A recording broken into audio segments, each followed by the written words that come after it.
Assalamualaikum warahmatullahi wabarakatuh. Saya Nisa Arsela dari Prodi Psikologi di Universitas Proklamasi 45 Yogyakarta. Kali ini saya akan memaparkan materi terkait bagaimana perkembangan kepribadian menurut Gordon Allport.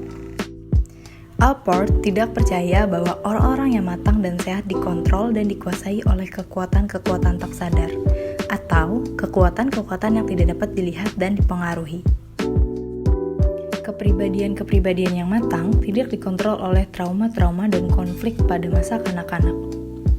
Orang yang neurotis atau orang dengan gangguan kecemasan biasanya terikat atau terjalin erat pada pengalaman-pengalaman masa kanak-kanak. Tetapi, orang-orang yang sehat bebas dari paksaan-paksaan masa lampau. Nah, kemudian bagaimana sih gambaran perkembangan kepribadian yang sehat menurut Gordon Allport? Ada 7 kriteria kepribadian yang matang. Yang pertama yaitu perluasan perasaan diri. Ketika diri berkembang, maka diri itu meluas menjangkau banyak orang dan benda. Ketika orang menjadi matang, dia akan mengembangkan perhatian-perhatian di luar diri, seperti cita-cita yang abstrak. Allport menyebutnya sebagai partisipasi otentik yang dilakukan oleh orang dalam beberapa suasana yang penting dari usaha manusia.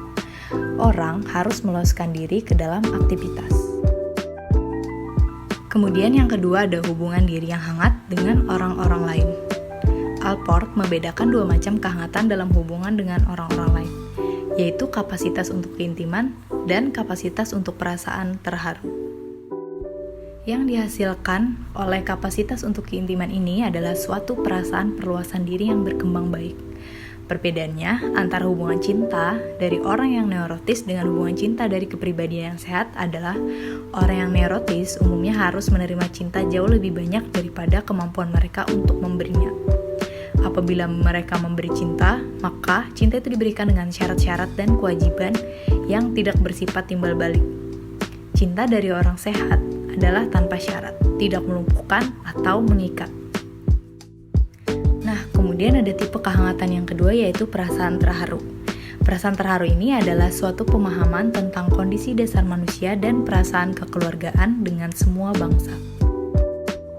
Yang ketiga ada keamanan emosional. Sifat dari kepribadian yang sehat meliputi beberapa kualitas. Kualitas utamanya adalah penerimaan diri.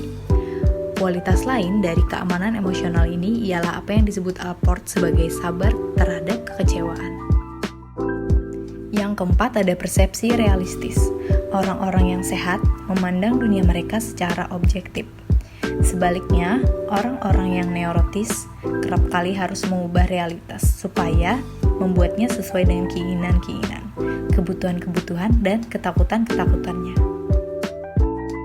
Kelima ada keterampilan-keterampilan dan tugas-tugas. Keberhasilan dalam pekerjaan menunjukkan perkembangan keterampilan-keterampilan dan bakat-bakat tertentu.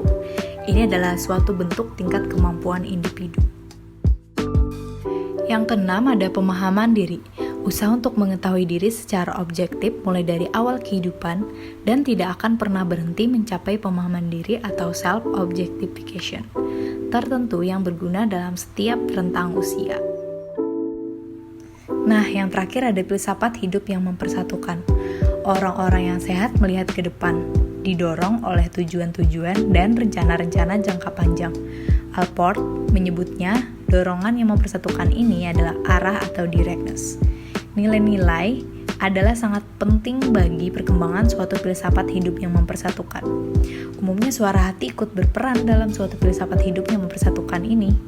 Suara hati yang matang adalah suatu perasaan kewajiban dan tanggung jawab kepada diri sendiri dan kepada orang lain, berakar dari nilai-nilai agama atau nilai-nilai etis.